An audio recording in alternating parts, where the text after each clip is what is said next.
I'm Chana Schoenberger. I'm the editor-in-chief of American Banker, and I have with me here several guests to talk about the state of affluent consumers.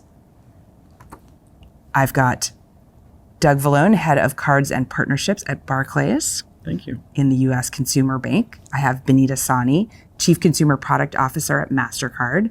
And then Mike Cherny, who is the head of Citizens Wealth Management. Welcome. Thank you for having us. Thank you. Yeah, thank you. So just to kick off here, what sort of factors are we seeing in the growth of wealth among affluent consumers globally?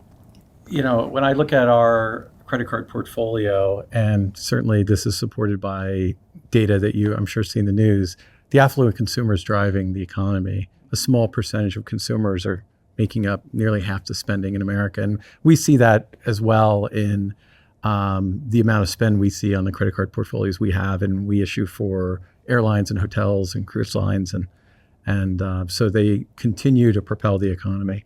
Yeah, I would just chime in to give you that global perspective. We see the affluent segment controlling $3.2 trillion of opportunity, right? So it's a clear area of focus.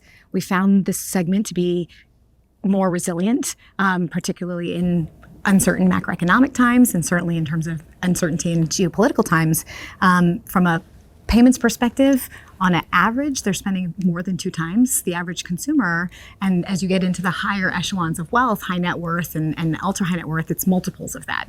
So they have a very significant buying power for a good reason for us to focus on them. Yeah, and what's interesting to see, Chana, is how these clients became affluent and high net worth, right? So if you think about specifically in the wealth space, we've had over the last decade returns of over 180% of the S&P 500.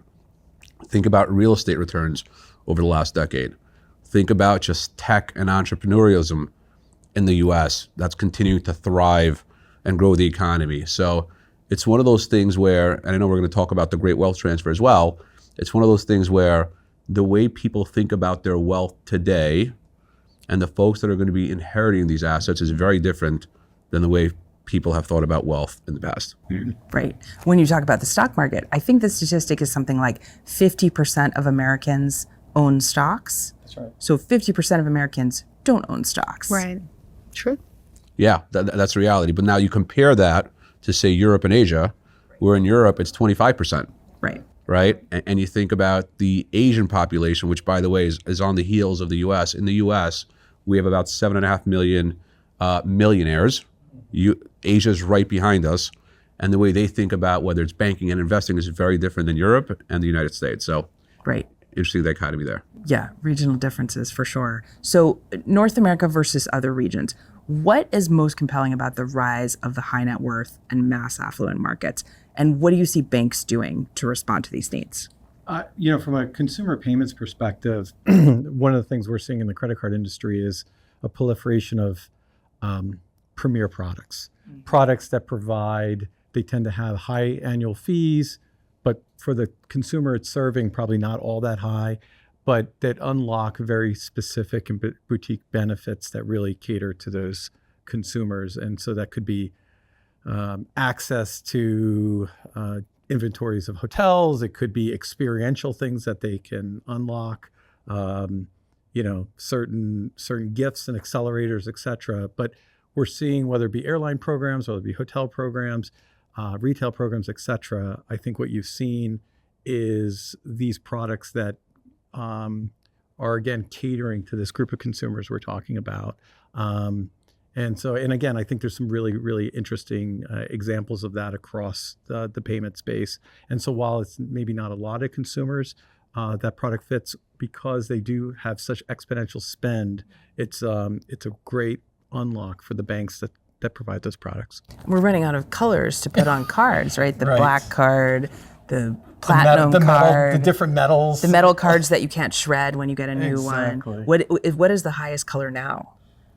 We've gone beyond color. Yes. We've gone to intention. There's lots of titanium out there today and lots of clink when you drop them. But again, there's definitely a group of consumers who see real value in these products, and they want a product that, again, unlocks maybe experiences that you don't normally get.